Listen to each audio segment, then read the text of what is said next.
ओम शांति। आज के अव्यक्त महावाक्य हैं 23 जनवरी 1985 के। मुरली का टाइटल है दिव्य जन्म की गिफ्ट, दिव्य नेत्र, दिव्य बुद्धि, दिव्य दृष्टि विधाता त्रिकालदर्शी बाप दादा बोले। आज त्रिकालदर्शी बाप अपने त्रिकालदर्शी त्रिनेत्री बच्चों को देख रहे हैं। बाप दादा दिव्य बुद्धि और दिव्य नेत्र, जिसको तीसरा नेत्र भी कहते हैं, वह नेत्र कहाँ तक स्पष्ट और शक्तिशाली है। हर एक बच्चे के दिव्य नेत्र की शक्ति की परसेंटेज देख रहे हैं। बाप दादा ने सभी को 100% शक्तिशाली दिव्य नेत्र जन्म की गिफ्ट दी है। बाप दादा ने नंबरवार शक्तिशाली नेत्र नहीं दिया, लेकिन इस दिव्य नेत्र को हर एक बच्चे ने अपने अपने कायदे प्रमाण, परहेज प्रमाण, अटेंशन देने प्रमाण प्रैक्टिकल कार्य में लगाया है। इसलिए दिव्य नेत्र की शक्ति किसी की संपूर्ण शक्तिशाली है, किसी की शक्ति परसेंटेज में रह गई है। बाप दादा द्वारा यह तीसरा नेत्र दिव्य नेत्र मिला है। जैसे आजकल साइंस का साधन दूरबीन है, जो दूर की वस्तु को समीप और स्पष्ट अनुभव कराती है, ऐसे यह दिव्य नेत्र भी दिव्य दूरबीन का काम करते हैं। सेकंड में परमधाम कितना दूर है, जिसके माइल गिनती नहीं कर सकते। साइंस का साधन इस साकार सृष्टि के सूर्य, चांद, सितारों तक देख सकते हैं, लेकिन यह दिव्य नेत्र तीनों लोकों को, तीनों कालों को देख सकते हैं। इस दिव्य नेत्र को अनुभव का नेत्र भी कहते हैं। अनुभव की आँख, जिस आँख द्वारा 5000 वर्ष की बात इतनी स्पष्ट देखते जैसे कि कल की बात है।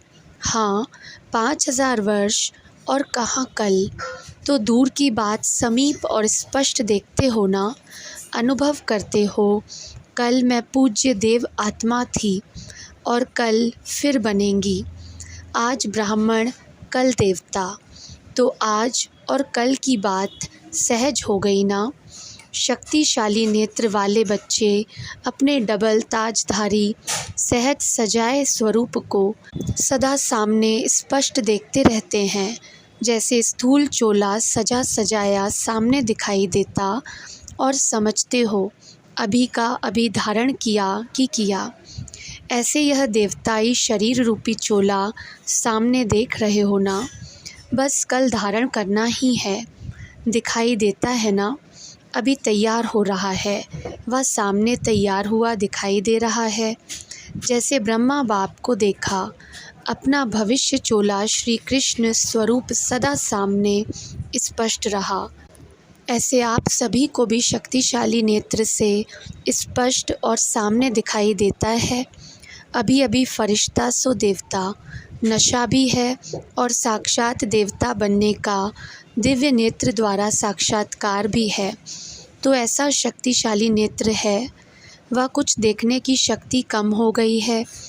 जैसे स्थूल नेत्र की शक्ति कम हो जाती है, तो स्पष्ट चीज़ भी जैसे पर्दे के अंदर व बादलों के बीच दिखाई देती है।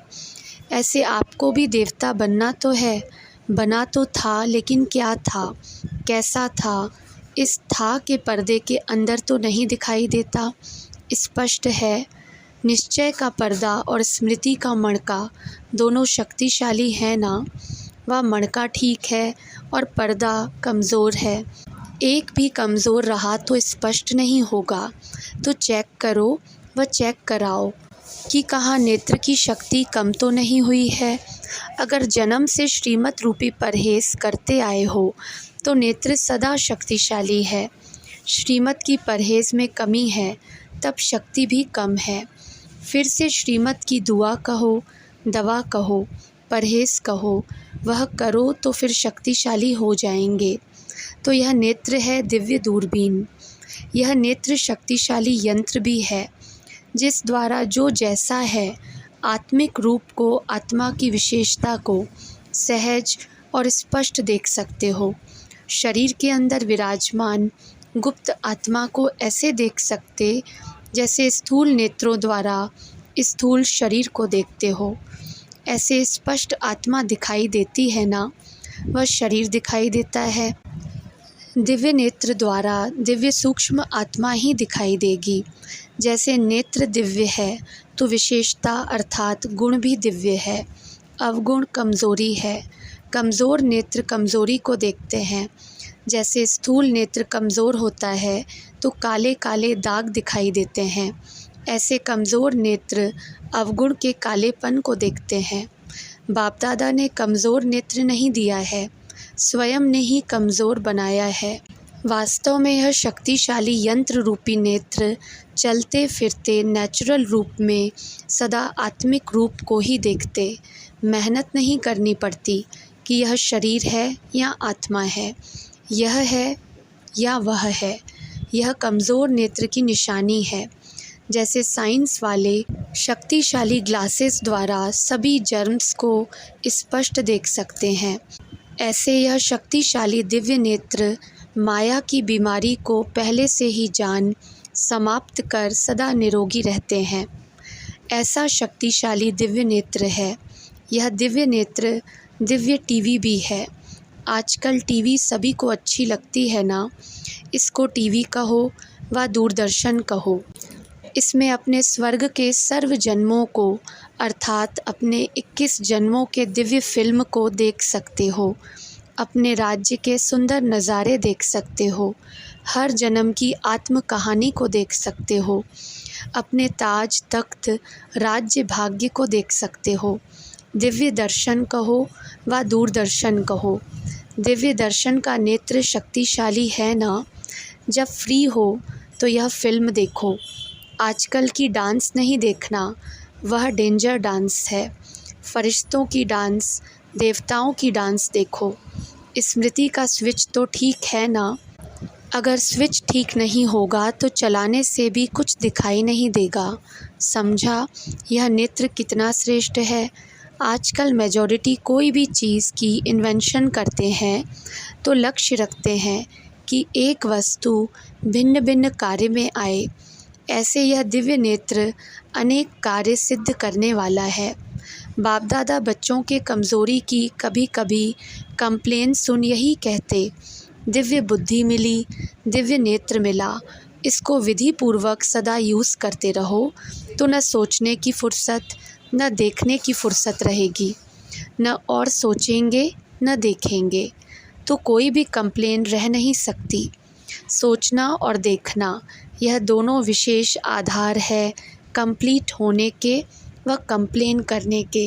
देखते हुए सुनते हुए सदा सोचो, जैसा सोचना वैसे करना होता है।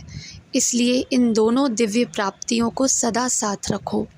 सहज है ना, हो समर्थ, लेकिन बन क्या जाते हो। जब स्थापना हुई तो छोटे छोटे बच्चे डायलॉग करते थे भोला भाई का, तो हैं समर्थ लेकिन भोला भाई बन जाते हैं। तो भोला भाई नहीं बनो, सदा समर्थ बनो और औरों को भी समर्थ बनाओ। समझा।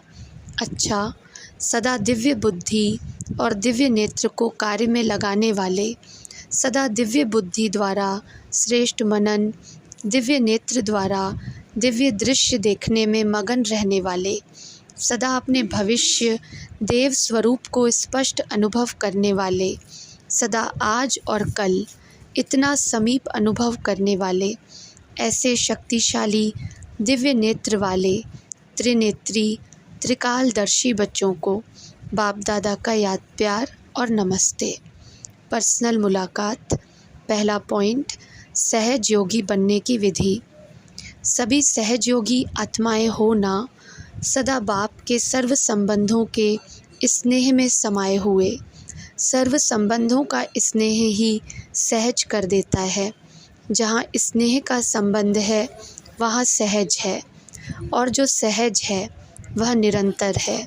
तो ऐसे सहज योगी आत्मा बाप के सर्व स्नेही संबंध की अनुभूति करते हो।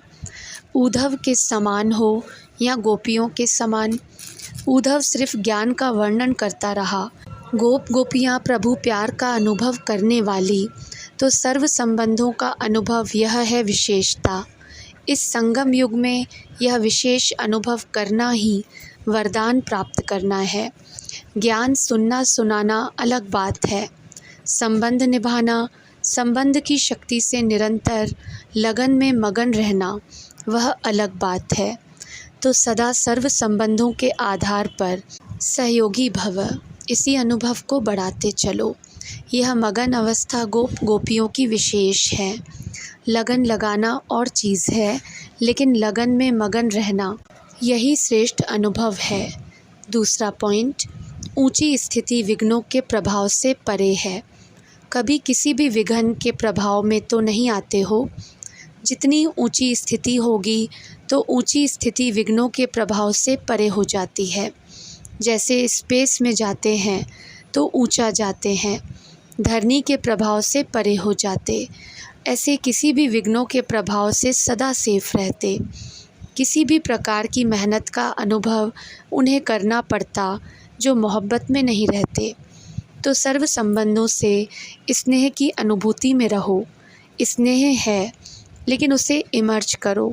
सिर्फ अमृत वेले याद किया फिर कार्य में बिज़ी हो गए तो मर्ज हो जाता। इमर्ज रूप में रखो तो सदा शक्तिशाली रहेंगे। अच्छा, ओम शांति।